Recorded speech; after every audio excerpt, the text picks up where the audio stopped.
ہر بندہ ہی شاہکار ہے، ہر بندہ ہی فنکار ہے۔ ہم بارہ دری کو سیل کو جا رہے تھے تو چاچا جی سے ملاقات ہوئی جو کہ کشتیوں کے ٹھیکیدار تھے۔ ہم نے ان سے پوچھا کہ بارہ دری پہ جانا ہے اور انہوں نے ہمیں 500 روپیہ سنا دیا۔ ہم نے کہا بابا جی کوئی شکرگر تو نہیں آئے مرشد، اسی گوال منڈی تو آئے۔ بار لکھیا ڈی سی او دا حکم بھی پڑھ لیا سرکار، تو بابا جی نے کہا سرکار تسی جو مرضی دے دیو۔ تو ہم 100 روپیہ دے کر کشتی میں سوار ہونے لگے تو دور سے ہی چاچا جی نے اشارہ کیا بابا جی ایس کشتی چاہیو، اے کشتی ہے۔ ہم چاچا جی کے ساتھ بیٹھ گئے اور ان کا انٹرویو شروع کر دیا۔ ان سے ان کا نام پوچھا تو انہوں نے اللہ دیتا بتایا۔ میں نے پوچھا کتنی دیر سے یہاں کام کر رہے ہیں؟ انہوں نے بتایا بچپن سے ہی یہاں پر ہوں۔ جب تنخواہ پوچھی تو بابا جی نے ایک شعر سنایا، کیا سنائیں اپنے کاروبار کا حال، اندھوں کے شہر میں آئینے بیچتے ہیں۔ اس عمر میں بھی چاچا جی بہت مہارت سے چپو چلا رہے تھے، حالانکہ چپو چاچا جی سے زیادہ صحت مند تھے۔ اتنے میں ہم نے سوچا چلیں کھڑے ہو کر ایک دو شاٹ لے لیں، اور چاچا جی نے کہا کاکا جی سٹاپ آ گیا ہے، بارہ دری آ گئی ہے، اترنے کی تیاری کریں۔ ہم نے کہا ٹھیک ہے بزرگو اتر جاتے ہیں۔ اترے تو پتھریلا راستہ ہمارا استقبال کر رہا تھا، اس کے لیے ہمیں کیمرہ بند کرنا پڑا اور ہم نے سوچا کہ چلیں اب اوپر جا کر ہی کیمرہ چلائیں گے۔ اوپر پہنچے تو دور سے ہی ہمیں ایک خوبصورت عمارت نظر آئی۔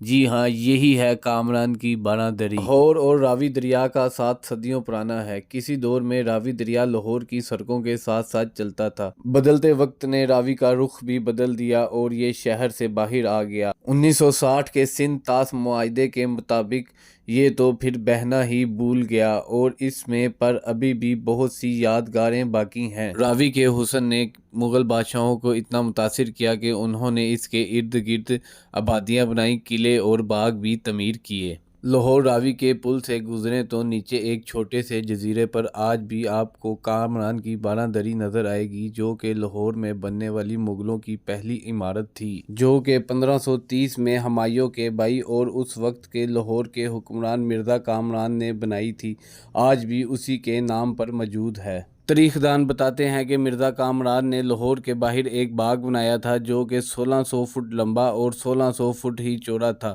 باغ کے درمیان میں پانی کا تالاب بنایا۔ 1849 میں جب انگریزوں نے لاہور پہ قبضہ کیا تو انہوں نے بارہ دری کو کشتیوں کے ٹول پلازے کے لیے استعمال کیا۔ سن 1850 کے سیلاب نے بارہ دری کو بہت متاثر کیا، بلکہ یوں کہیں کہ برباد ہی کر دیا، اور سن 1989 میں کامران کی بارہ دری کو 20 ملین کی لاگت سے دوبارہ تعمیر کیا گیا۔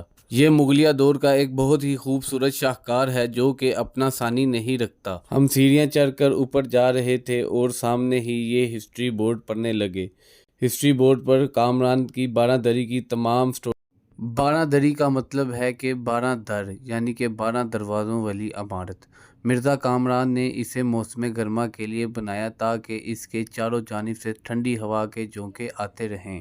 یہ اپنے دور کا ایک فن شاہکار تھا جو کہ اب حکومت کی عدم توجہ کی وجہ سے خستہ حال اور بے یار و مددگار پڑا ہے۔ اس کی دیواریں اب بھی ماضی کی یادیں تازہ کرتی ہیں اور اس کی خوبصورت نقش و نگار اور کاشی گری لوگوں کو آج بھی اپنی طرف متوجہ کرتی ہے۔ اگر حکومت اس کی طرف توجہ دے تو یہ ایک بہترین سیاحتی مقام بن سکتا ہے۔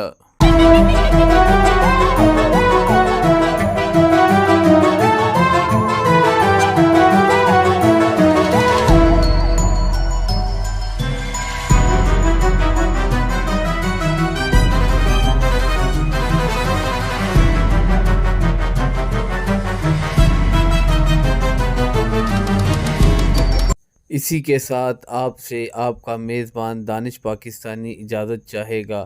اللہ حافظ و نافذ۔